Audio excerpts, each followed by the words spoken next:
నేను ఒక ప్రోగ్రామ్ ఇచ్చాను, జీరో పావర్టీ అని. అంటే పేదరికం లేని సమాజం. ఈ రోజు కొంతమంది బాగా డబ్బులు సంపాదించుకుంటారు, వాళ్ళకి తెలివితేటలు గాని అవకాశాలు వచ్చాయి. ఇప్పుడే వేదిక పైన కూడా ఇద్దరిని కూర్చొని పెట్టాం. నేను ఈ కార్యక్రమానికి ఒక పేరు కూడా పెట్టాను, మార్గదర్శి బంగారు కుటుంబం. ఈ ఊర్లో ఎన్ని బంగారు కుటుంబాలు ఉన్నాయో లిస్ట్ తయారు చేస్తాం. ఎంతమంది మార్గదర్శులు ముందుకు వస్తారో వాళ్ళు లిస్ట్ తయారు చేస్తాం. వాళ్లకు వెసులుబాటు ఎంతవరకు ఉందో వాళ్ళందరిని అడుగుతాం. నేను ఇచ్చే కార్యక్రమాలన్నీ ఇస్తాను.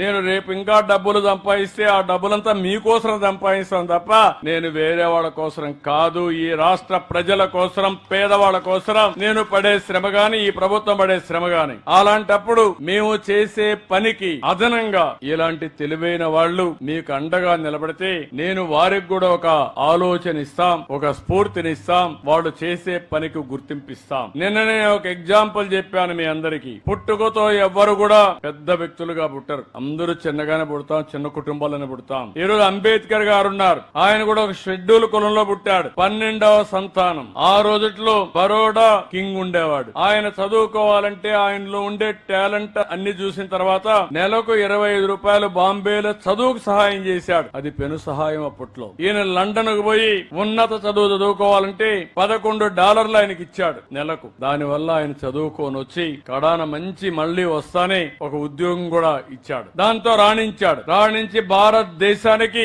ఒక రాజ్యాంగం రాసి భవిష్యత్తులో పేదవాళ్ల జీవితాలు ఏ విధంగా బాగుపడాలనో స్పష్టంగా రాజ్యాంగంలో పొందుపరిచిన వ్యక్తి అంబేద్కర్ అని చెప్పి కూడా నేను మీకు తెలియజేస్తున్నా. నేను ఎందుకు ఆ మాట వాడానంటే ఆ రోజు ఒకరి సహాయం వల్ల ఆయనకు ఎంతో పైకి రావడానికి దోహదమైంది. అబ్దుల్ కలాం ను మీరు విన్నారు, ఒక పేద వ్యక్తి. ఆ పేద వ్యక్తికి ఒక అయ్యర్ అనే ఒక బ్రాహ్మణు ఎక్కడైతే రామేశ్వరంలో అండగా నిలిచాడు. ఆ రోజు బ్రాహ్మణ్స్ అనే వాళ్ళు కింద నుండే వాళ్ళు చూడకపోతే కాదు, ఈయనలో మంచి గుణాలున్నాయి, ఈయన్ని చదివిస్తే పైకి వస్తాడని శిష్యుడిగా చేర్చుకుని చదివించాడు. బ్రహ్మాండంగా దేశానికి గర్వకారణంగా అబ్దుల్ కలాం తయారయ్యే పరిస్థితికి వచ్చారు. ఈ రోజు మన ప్రియతమ నాయకుడు ఎన్టీ రామారావు గారు ఉన్నారు. ఆయన మారుమూల క్రమంలోని మనమారిగానే పుట్టి ఒక చరిత్ర సృష్టించాడంటే, ఒక యుగ పురుషుడు అయ్యాడంటే ఆయన వెనకాల కూడా చాలా మంది ఉన్నారు. నేను అందుకనే మీ అందరినీ కోరుతున్నాను, ఈ రోజు నేను తీసుకొచ్చిన డబ్బుల కోసమే కాదు, సరైన సమయంలో సరైన సలహా ఇస్తే, ఆ సలహా మీరు అవలంబిస్తే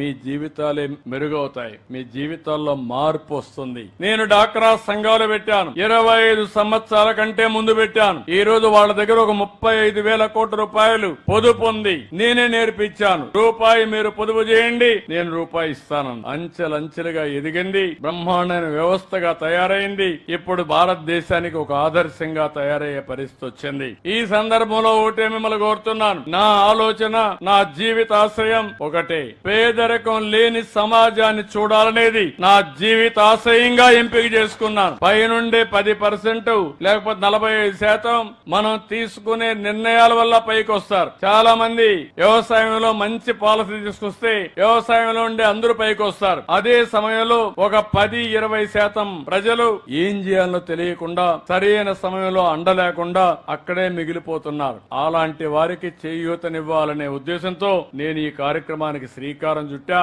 ఇది ప్రధానమైన ఉద్దేశం. టాప్ లో ఉండే 10% మార్గదర్శకులుగా ఉంటారు, కింద నుండే 20% బంగారు కుటుంబాలుగా ఉంటాయి.